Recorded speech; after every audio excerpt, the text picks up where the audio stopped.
Hozirda ko'pchilikda kuzatilayotgan muammo Telegram akkaunti mana bunaqa holatda muzlab qolyapti. Bu muammoni yechimini hozir biz shu videoda batafsil, to'liq, nima sabab bo'lishi, qanaqa chiqilishi, agar chiqa olmaganda nima qilish bo'yicha hammasini ko'rib chiqamiz.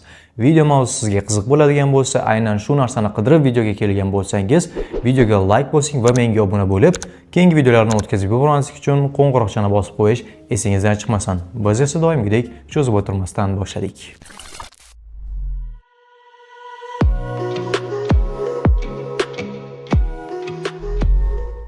Agarda sizga ham Telegram nakrutka xizmatlari yokida Telegram Stars kerak bo'ladigan bo'lsa, smya.com saytini tavsiya qilaman.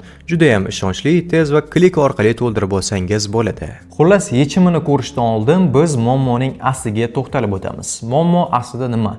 Telegram akkauntlari muzlatilishi yaqin oradan boshlandi. Bunga nima sabab? Spamerlik, ya'ni firibgarlik va boshqa narsalar juda ham ko'payib ketdi. Odamlarni guruhdan guruhga o'zini xohishsiz qo'shish, ularga ular xohlamaganda keraksiz xabarlarni yozish va shu orqali ular sizni blokka, spam arizasini bergan holatda tiqib yuborishi bu narsaga sabab bo'lyapti. Ha, bilaman, siz firibgar emassiz yoki kimgadir boshqa maqsadlarda yozmaysiz yoki Telegramning qonun qoidalariga zid bo'lgan narsalarni o'zingiz xohlab buzmaysiz. Lekin buni Telegramning avtomatik fludlarni aniqlovchi, spamerlikni aniqlovchi va akkauntlarni muzlatuvchi sistemasi tushunmaydi va shuning uchun oxirida sizga imkoniyat beriladi. Bu imkoniyat qanaqa imkoniyat? Spamga tushsangiz, spamdan chiqish uchun ariza yozishingiz mumkin yoki aynan mana shunday akkauntingiz muzlaganda uni chiqarish uchun bir marta imkoniyatingiz bo'ladi. Aslida 2 marta.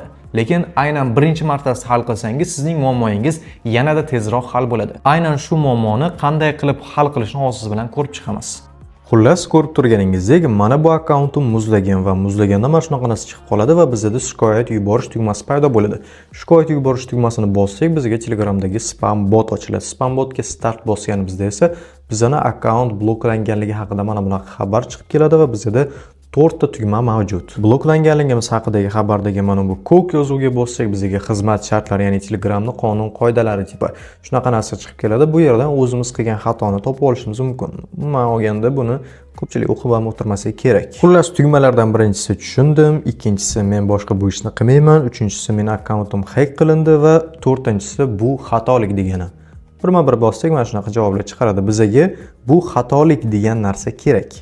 Bu holatda qo'ldan kelgancha chestniy bo'lishimiz kerak va mana bu xabarni ko'rib chiqsak ham, ha, jalba yuborasanmi deganda biz ha tugmasini bosamiz va hamma narsani batafsil tushuntirib berishimiz kerak. Hozir buni bittama-bitta ko'rib chiqamiz. Demak, bu yerda yes tugmasini bosamiz va bizdan nima qanaqa xatolik ketgani haqida yozib berishimiz so'raladi. Men bu joyda menimcha bu katta xatolik. Men shunchaki do'stlarim bilan yozishayotgan edim, ya'ni chatting qilayotgan edim deb yozdim. Va undan keyin spam bot sizni to'liq, aniq ismingizni so'raydi. Ism familiyangizni to'liq holatda yozib yuborasiz bu yerga. Keyingi qadamda esa siz doimiy ishlatadigan email manzilingizni kiritasiz. Email manzilingiz Google pochtaga kirgan holatda email manzilingizni yoki Google akkauntingiz logini tipa xuddi shunaqa narsa pochtangizni yuborsangiz bo'ladi. Masalan, menda mana bu sendorus.vk.com VKdan emailim bor. Siz ham doimiy ishlatadigan asosiy emailingizni yozib yuborish tavsiya qilinadi. Keyingisida bizdan mana shu akkauntni qaysi yili, nechinchi yil ochganimiz so'raladi. Akkauntingiz nechinchi yil ochganini aniq eslab qolgan bo'lsangiz, bu narsani aniqroq holatda, endi taxminiy kiritishingiz mumkin, aniqroq holatda kiritsangiz aniq ish berishi mumkin. Menda 2024-yilgi akkaunt, shuning uchun 2024 kiritdim. Bundan keyingi savol bo'lsa, sizni Telegramga kim taklif qilgan, qayerdan bilgansiz Telegramni, qanaqa qilib topgansiz va bunga ham iloji boricha haqiqiy javob berganingiz ma'qulroq. Masalan, do'stim taklif qilgan yoki Instagram ijtimoiy tarmoqlardan ko'rib qolganman yoki mana shunaqa holatlarda aniq javob bersangiz, bu aniq javoblar siz akkauntingiz ochilishiga katta yordam beradi. Agar aniq eslay olmasangiz, Telegramni Play Market orqali topib, uni yuklab olganingizni yozsangiz bo'ladi. Men ham xuddi shunday yozdim. Keyingi savolga javob berish sal qiyinroq, chunki siz odatda Telegramda qancha vaqt o'tirasiz qaysi funksiyasi qulay sizga, qaysi yangi funksiyalardan foydalanasiz, imенно shularni tasvirlab berishingiz kerak. Masalan, meni javobim bunga mana bunaqa bo'ldi. Shunchaki yozishish, ya'ni chatting uchun juda ham qulay. Men juda ham ko'p Telegramdan foydalanaman, taxminan 5-6 soat kuniga deb yozib qoldirdim. Va nihoyat oxirgi qadam, siz yuborgan barcha xabarlar haqiqatga yaqinmi, yaxshilab tekshiring degan narsa bu yerda yozilgan. Birinchi tugmani bossak, yana boshdan boshlanadi va pastda confirm, ya'ni tasdiqlash tugmasini bossak, bizni arizamiz jo'natiladi va qisqa vaqtlar ichida bizning akkauntimiz ochilish ehtimoli mavjud bo'ladi. Va bu confirm tugmasini bosganimizdan so'ng please verify your human, ya'ni siz odam ekanligingizni tasdiqlang deganda mana bu ko'k yozuv ustiga bosib saytni ochamiz. Saytda verifying, ya'ni bizning odamligimiz tasdiqlanib, success bo'lgandan keyin botga qaytamiz. Qaytib done tugmasini bosganimizdan so'ng bizning arizamiz jo'natiladi. Xullas, arizani soat 4:11 da jo'natdim kechki va buning natijasi esa 5 daqiqada 4:16 da kelgan ekan. Men buni 4:45 da ko'rdim. Xullas yozilgan: "Sendor, senga yaxshi xabarimiz bor. Sening akkaunting ochildi. Endi muzlamagan akkauntingdan bemalol foydalansang bo'ladi." Xullas shunaqa. Va pastida e'tibor uchun yozib qo'ygan, agarda kimgadir aniq tanishing bo'lsa, ishingchisi yoz va har qanday holatda ham guruhlarga odamlarni qo'shma. Tipa shunaqa ma'noda yozilgan. Aynan shu narsa keyingi safar akkaunting muzlashiga sabab bo'lishi mumkin. Deylik, meni arizamni qabul qilishdi va bu narsa o'xshadi va siz bu arizani eplab jo'nata olmagan bo'lsangiz yoki nimadir noto'g'ri ketgan bo'lsa, sizning akkauntingiz o'chirib yuborilishiga mahkum qilinadi. Endi nima qilish kerak?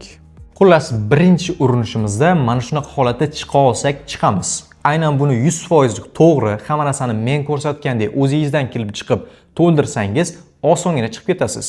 Agar buni eplay olmasangiz, akkauntingiz o'chib ketadi. Akkaunt o'chib ketdi degani siz hamma narsadan ayrildingiz degani emas. Sizda o'rtacha 6 oy muddat bo'ladi. 6 oy davomida siz Telegramning emailiga xabar yo'llagan holatda akkauntingizni blokdan ochib olishingiz mumkin. Sizning barcha ma'lumotlaringiz mana shu 6 oy ichida Telegramning o'zi o'chirib yuborilgani uchun saqlanib turadi.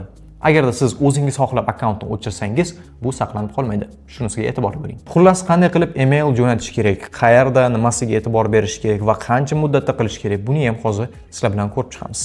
Vaqt o'tib akkauntimiz o'chib ketdi va biz Telegramga kiramiz va Telegramga kirib, akkaunt hisob qo'shish joyiga kirsak va nomerni yozsak, bizga raqamimiz bloklangan deb chiqadi.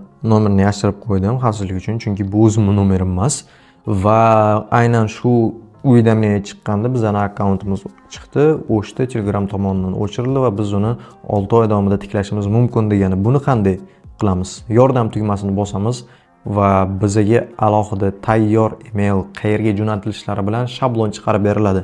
Agar sizlarda Android bo'ladigan bo'lsa, bu holatda Gmailni, ya'ni Gmailni tanlasanglar, sizlarga aniq shablon bilan jo'natadigan tayyor qilib beradi. Xullas, menda iPhone mana shu holatda jo'natiladi. Siz shablonni jo'natgan holatda akkauntingizni blokdan ochishingiz mumkin yoki aynan mana shu emailga o'zingiz xohlagan xabarni jo'natib nima qilishingiz mumkin. Lekin sizga hech qanaqa xabar, ya'ni chiqdi degan javob kelmaydi emaildan. Shuning uchun siz doimiy tekshirib turishingiz, agar akkauntingiz ochilmagan bo'lsa, yana qaytadan email jo'natishingiz kerak bo'ladi. Yana o'sha bo'sh vaqtingiz bo'ldi deganda email jo'nating. Endi har soatdan asov o'sha bir necha kun tashlab jo'natib siz natijaga erishishingiz mumkin. Ba'zilarda bu bir necha kunda ochiladi, ba'zilarda bir necha hafta, bir necha oy, xullas shunaqa. Siz aynan o'sha sizning xabaringiz Telegram poddershkasiga o'ziga tushib qolganda siz akkauntingiz ochib beriladi va bu narsa birinchi marta takrorlanayotgan bo'lsa, menimcha ikkinchi martasida bunaqa imkoniyatlar bo'lmaydi. Xullas, meni tushundingiz. Aynan sizning akkauntingiz bloklanganda xuddi shu emailga yordam deb bosib, o'sha tayyor chiqqan xabarni shunchaki jo'natib turishingiz kerak xolos. Foydali bo'lgan bo'lsa, siz ham buni sinab ko'ring, lekin umid qilaman bu videoni ko'rganingizdan keyin imенно bu joygacha yetib kelmaysiz.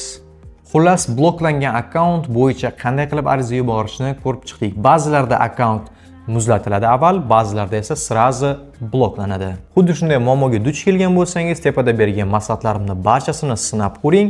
Agar natijaga erishmasangiz, kommentariyada sizda nima bo'layotganini to'liq yozib keting. Men sizga qo'ldan kelgancha yordam berishga harakat qilaman. Video agar sizga foydali bo'lgan bo'lsa, menga obuna bo'ling, like bosing va kommentariyada o'z fikrlaringizni yozib qoldirish esingizdan chiqmasin. Keyingi videolar nima haqida bo'lsin? Siz bilan har doimgidek Sen doruz bo'ldi.